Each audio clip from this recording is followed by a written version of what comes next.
welcome to News from the Six. I'm Jasmine Magana. And I'm Edson Garcia. Thank you for joining us.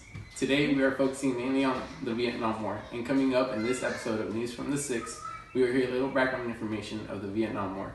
Next, we will go to Paula for an interview with a fellow Vietnam soldier. Then, we will hear about how soldiers were addicted to heroin and all that and much, much more. Coming up after the break. Stay tuned. Welcome back to News from the Six. First up, the Vietnam War. The Vietnam War started November 1st, 1955 and came to an end April 30th, 1975. The start to this war was because the North Vietnamese government and the Viet Cong were fighting to reunite Vietnam. They viewed the conflict as a colonial war, fought initially against forces from France and the US, and then later against the South Vietnam. This war was one of the costliest ones, and not only that, many Americans were killed and wounded. There's a little background information about this tragic war. Now let's go to Paula for an interview with John Hagins, a fellow Vietnam soldier. Good morning, I'm Paula Garcia, and please welcome our special guest, John Hagins. Help! Help! Grandma, I forgot to put the Help. brakes again! Now that the brakes are working, hi, I'm Paula Garcia, and I'm here with John Hagins. How are you doing? I'm good, and yourself? Good, thanks. Now about the Vietnam War. What made you be a part of the Vietnam War? As a kid, I've always wanted to wear a uniform, and I've always wanted to be seen as a hero, and I want to give my kids an example of what a great American. Okay. Were you drafted or did you volunteer? I volunteered myself. So how long were you in training? I was in training for about a year, and then I was called for a special mission in Vietnam. What was the mission exactly? It was for a search and destroy in Vietnam, which meant that we had to destroy any village that was on site, because we didn't know if it was a friend of ours or an enemy, so no matter what, we had to destroy it. So was the mission successful? It was sadly not. On our way to the mission, we were driving by on the road to the village to destroy, and there was a bomb placed on the side of the road, but we clearly didn't see it. It was camouflaged, and as we drove by it, it exploded. The bomb was about 500 pounds, and it severely injured seven people, and I was the 8th person. And right now I have no left arm and no right leg, and yeah, it was a horrible time. That's terrible.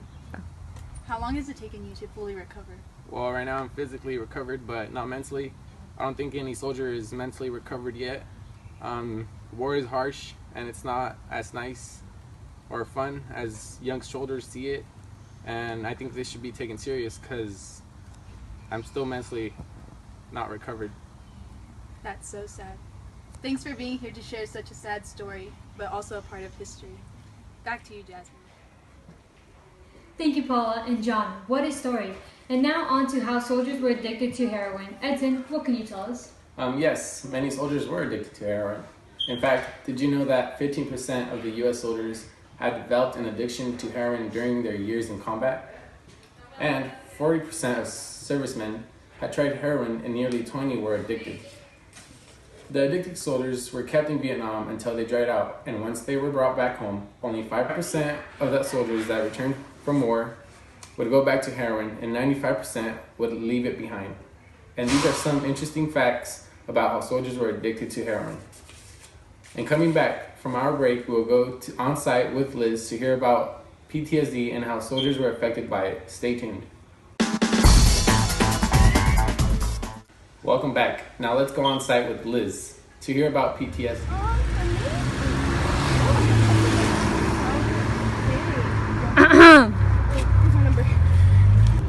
Thank you, Edson. The figure of a traumatized soldier was commonly depicted during the Vietnam War. Men who suffered from post-war stress were sent home. Some viewed as heroes, others viewed as murderers. It only took one trauma that led to the involuntary trigger of a stress reaction in the body, which causes a person to feel overwhelmed, fearful, and helpless. I'm here with Alonso, Chrissy, Michelle. and I'm going to ask him a few questions. Do you know what PTSD is? Post-traumatic stress disorder.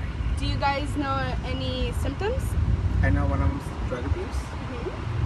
A lot of anxiety. Thank you for your guys' time. Okay. Hello, I'm here with Iris, Claudia.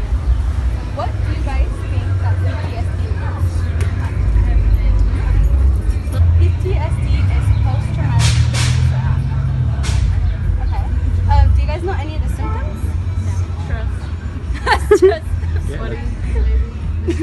Okay. Sadly, a lot of people are not aware of this disorder. These men need medical help. Remember, every 65 minutes, a soldier commits suicide. Thank you. Back to you, Edson. Thank you, Liz. That was quite interesting. In fact, did you know that I have an uncle who suffers of PTSD? Really? How is that? It's terrible. Whenever we go out for family dinner, he always suffers of anxiety. He always has to have his back to the wall and have to be able to see exits and the people that surround him. Really?